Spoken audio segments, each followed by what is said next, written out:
Anupama serial के ऐसे ही daily update सबसे पहले देखने के लिए हमारे चैनल इन्फो ड्रामा हब को सब्सक्राइब करें। आज के एपिसोड की शुरुआत में पराग प्रार्थना से भावुक होकर कहता है कि मैं हमेशा सोचता था कि वसुंधरा कोठारी का बेटा कभी भी कमजोर नहीं पड़ सकता, लेकिन आज वह बेटा तुम्हारे पापा के सामने कमजोर पड़ गया।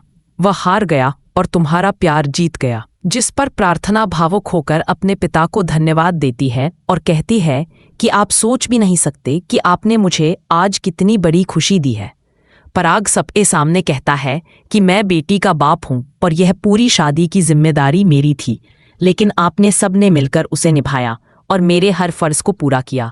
उसके लिए मैं सबका आभारी हूं। वह अनुपमा को भी विशेष रूप से धन्यवाद देता है और अंश से कहता है कि मेरी बेटी का हमेशा ख्याल रखना। इसके बाद पराग प्रार्थना को वह लॉकेट देता है जो बचपन में उससे खो गया था, जिसे देखकर प्रार्थना की आंखें चमक उठती हैं और वह खुशी से कहती है कि यह मेरा पूरा बचपन है, आपने मुझे आज मेरा बचपन लौटा दिया। पराग बताता है कि इसके बाद मैंने तुम्हारे लिए बहुत कुछ बनवाया, लेकिन तुम्हें हमेशा यही लॉकेट चाहिए था, इसलिए मैंने इसे ही तुम्हारे लिए बनवाया। यह पल देखकर सब बेहद खुश हो जाते हैं और परिवार का माहौल भावुक हो जाता है। इसी बीच जसप्रीत कहती है कि यह पराग जी भी बहुत अजीब है, कभी खलनायक बन जाते हैं तो कभी नायक। जिस पर दीपा जवाब देती है कि अनुपमा का परिवार और उसके समधि हमारी समझ से बाहर हैं।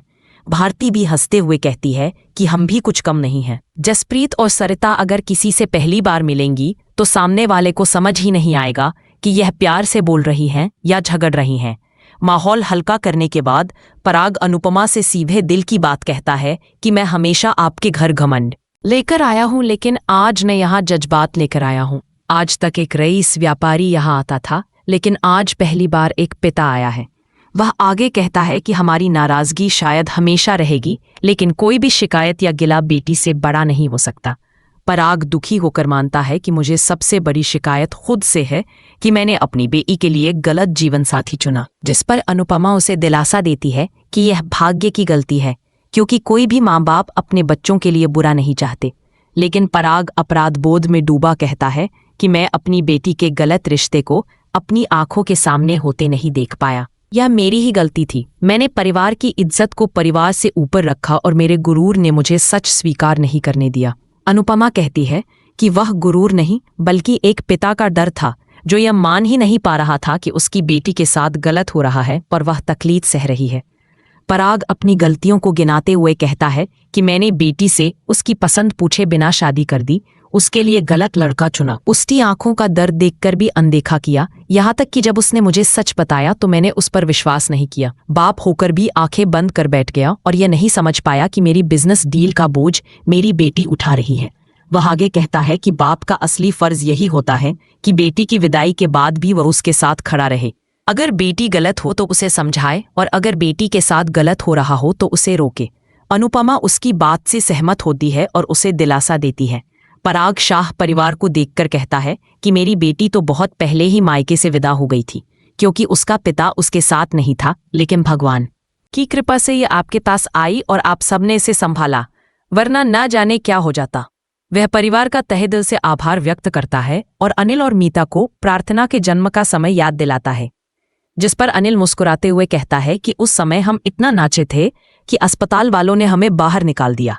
इसके बाद पराग प्रार्थना से कहता है कि मुझे तुम्हारी फिक्र हमेशा रहेगी, लेकिन मुझे पूरा विश्वास है कि अनुपमा जी, अंश और पूरा शाह परिवार तुम्हें बहुत प्यार देंगे। सच में वे बेटियां बहुत खुशकिस्मत होती हैं जिनको ससुराल में मायके से ज्यादा प्यार मिलता है।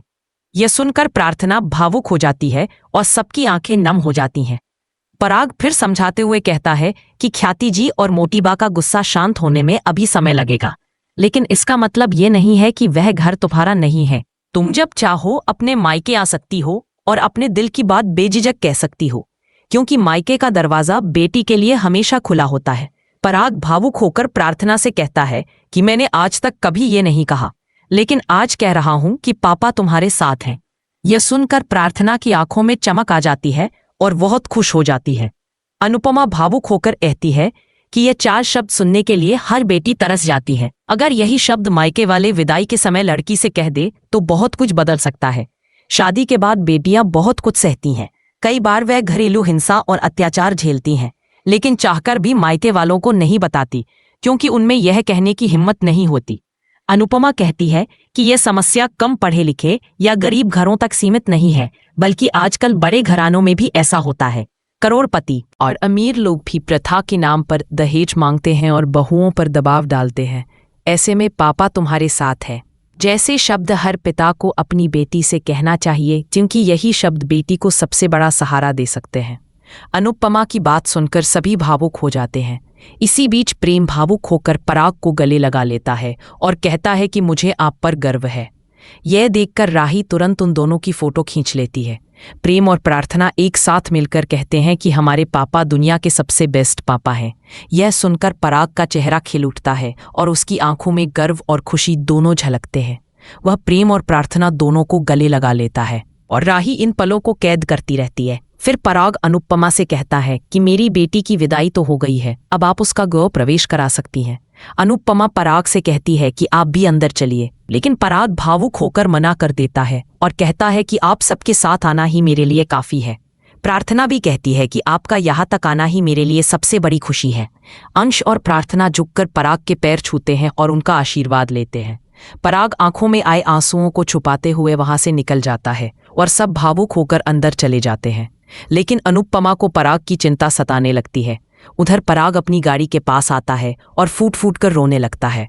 दूर खड़ी अनुपमा उसे देखती है और सोचती है कि चाहे कोई गरीब हो या अमीर, बेटी का बाप तो एक जैसा ही होता है और बेटी की विदाई का दर्द हर पिता के दिल में बराबर होता है।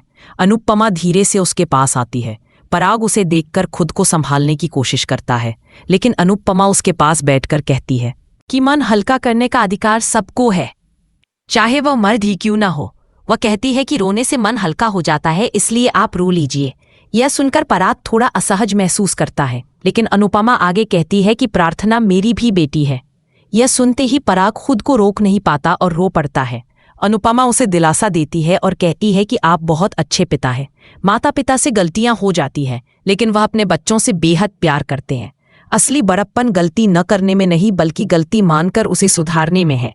उसने पराग को याद दिलाया कि उसने और ख्याति जी ने प्रार्थना को बहुत अच्छे संस्कार दिए हैं। अनुपमा कहती है कि अब तक जो भी हुआ उसे भूल जाइए और विश्वास रखिए कि आगे सब अच्छा होगा। धीरे धीरे ख्याति जी और वसुंधरा जी का भी गुस्सा शांत होगा और एक दिन वह पूरे मन से अंश और प्रार्थना को स्वीकार कर लेंगी। पराग खुद को संभालता है और हल्का महसूस करता है। अनुपमा उसे भरोसा दिलाती है कि वह इस बारे में किसी से कुछ नहीं कहेगी। पराग उसकी बात पर मुस्कुराते हुए उसे धन्यवाद देता है और अनुपमा भी उसे धन्यवाद कहती है और जोड़ती है कि आपके आने से प्रार्थना बहुत खुश हो गई है। आपकी मौजूदगी ने बहुत कुछ बदल दिया और सबके दिलों को जोड़ दिया। इसी दौरान अनुपमा गाड़ी में रखी गणपति बप्पा की छोटी मूर्ति देखती है और हाथ जोड़कर प्रणाम करती है। पराग भी भावुक होकर भगवान को प्रणाम करता है और यही भावुक क्षण एपिसोड का अंत कर देता है। लेकिन कहानी यही खत्म नहीं होती। अगले एपिसोड की झलक दिखती है, जहां शाह परिवार जन्माष्टमी का उत्सव धूमधाम से मनाने वाला है। राही अनुपमा को ताना मारती है और कहती है कि आप यह दिखाना चाहती हैं कि आप अनुज से बहुत प्यार करती हैं, जबकि सच यह है कि आप सिर्फ खुद से प्यार करती हैं। आप कभी भी एक अच्छी माँ नहीं बन पाई। अनुपमा शांत स्वर में जवाब देती है कि क्या तुमने कभी बेटी बनने की कोशिश की है? राही झुंझलाकर कहती है कि मैं बातों में आपसे जीत नहीं सकती। अनुपमा मुस्कुराकर कहती है कि फिर डांस में जीत लेना। राही दृढ़ होकर कहती है कि मैं डांस में आपको हराकर ही रहूंगी। प्रेम राही को रोकने की कोशिश करता है, लेकिन राही कहती है कि आज पापा और कान्हा जी का जन्मदिन है और हम इसे सबसे पहले सेलिब्रेट करेंगे। इस तरह एपिसोड एक नए मोड़ की तरफ बढ़ता है, जहां एक तरफ जन्माष्टमी की खुशियां हैं और दूसरी तरफ अनुपमा और राही के बीच रिश्तों की खटास और मुकाबला भी सामने आने वाला है। आज का एपिसोड आपको कैसा लगा, हमें कमेंट में जरूर बताएं और ऐसे ही अपडेट्स के लिए हमारे चैनल इन्फो ड्रामा हब को सब्सक्राइब करना न